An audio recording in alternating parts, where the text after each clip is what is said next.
It's time to take command with former NFL tight end Logan Paulsen and former Commanders beat reporter Craig Hoffman. Take 5, it's back. Yeah, 5 bonus extra minutes of Take Command on the Take Command off day, if you will. And Logan, for all of the nearly hour we were talking about the game yesterday, there's a lot of stuff we actually didn't get to. One in particular that deserves extra attention, and that is the running backs. We just get 5 minutes of positivity here because, man, Austin Ekeler, Brian Robinson, bravo. I'll let you start to take it from here. Yeah, I mean, I think, we all knew that B-Rob could have a special year this year, and I think you saw shades of what that could be, and I think the offensive line deserves a ton of credit in terms of creating holes, and so does the run game coordinator. I don't know who that is at the moment. It's not Brian Johnson. It's Lynn. It's Lynn, yeah. So I think they did a good job kind of selecting runs, and I think it's cool to see runs kind of from different backgrounds, if that makes sense. You kind of see stuff from New York, and then you see stuff from Philly, and you see stuff from San Francisco, and kind of to see it all come together and be executed really effectively is awesome. And, B-Rob running through arm tackles, Austin Ekeler making people miss in the hole. I got doing a breakdown with Coach for the game plan, which comes out on Sunday, of the running backs, and I got to pick 4 clips. And I'm like, man, there's so many good clips of these guys, like in pass protection. And Austin has one where he's, that's like a lead, kind of like a Wanda lead where the tight end's leading up on the linebacker, the nickel's fitting. There's no air. You're like, this is going to be a tackle right at the line of scrimmage. Little whoop whoop, and makes the guy miss and ends up getting 10 yards. Does it on a draw too, and then B-Rob in that short yardage situation. I mean, there are so many positive plays for that group. And again, you got to give Cliff a lot of credit because of how he called the game early to kind of space those guys out, to give the running backs more space to make some of those plays and moves. But, the pass to Austin, the screen to Austin, just to see how dynamic and explosive Austin looks now after kind of a middling year last year in LA. And then just to see B-Rob's explosiveness and power, that could be the feature of this offense moving forward, potentially, depending on the week.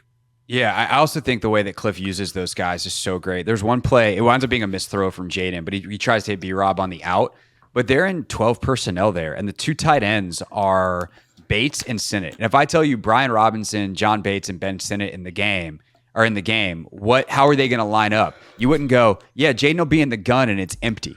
Right. And that's exactly what it is. And so to see the flexibility of some of these pieces, whether it's a guy like Sinnott, who I think is still very much finding his way, and they're finding ways to get him involved, and eventually that'll lead to some production, some catches, et cetera. But he's done a nice job as a fullback and as a blocker in certain situations. But B-Rob lining up outside, obviously Austin's pass catching ability has been on great display. But to see the flexibility it gives them offensively within the same personnel grouping where you can line up in an I formation or empty with the same dudes on the field, that's an offensive coordinator's dream. And I think you've already seen some of that. And I would assume that only expands as the year goes. Yeah, and I think the commitment to running the football, I mean, a lot of coordinators get a little bit dicey about it. Oh, this run wasn't good. But I think Cliff stuck with it. And I think we've seen how effective B-Rob can be when he gets over 15 carries. He'll find an explosive play at some point.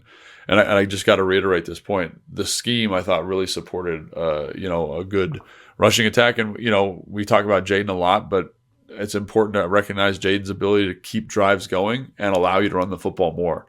So all those things kind of coming together in the perfect storm for a really explosive day for those guys.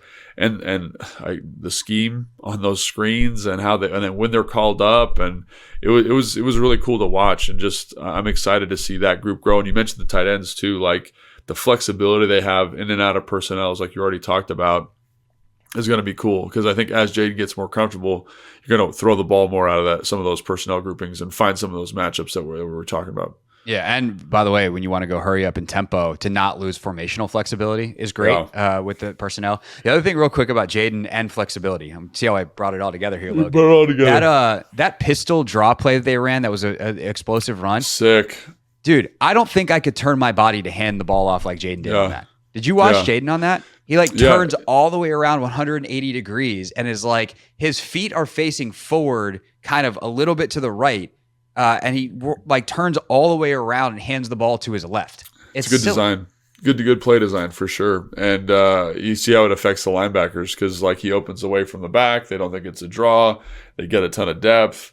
and those offensive linemen. Again, like that one was sick. There was another one where he had I think it was 3rd and long, and it was a draw to Austin Ekeler. It wasn't really a draw. It was like duo. But because of the formation, there was basically no linebacker in the box. They had all pushed over the receiver strength.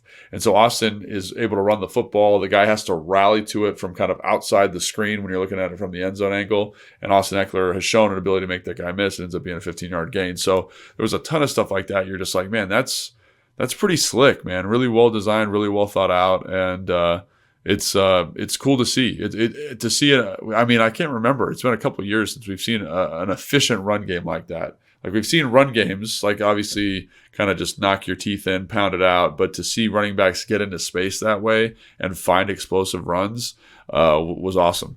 Yeah, we got motion here. We got a shift there. We got pullers here. We got quarterbacks doing twisties. We got all kinds of fun stuff in this run game.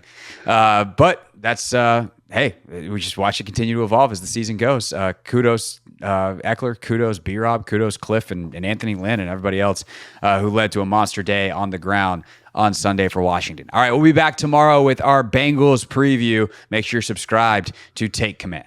Thanks for watching this clip of Take Command, which has a brand new home. That's right. You can watch on YouTube at the Team 980. You can also listen to full episodes in the free Odyssey app, which is now enabled with Apple CarPlay. So we'll just, follow you around.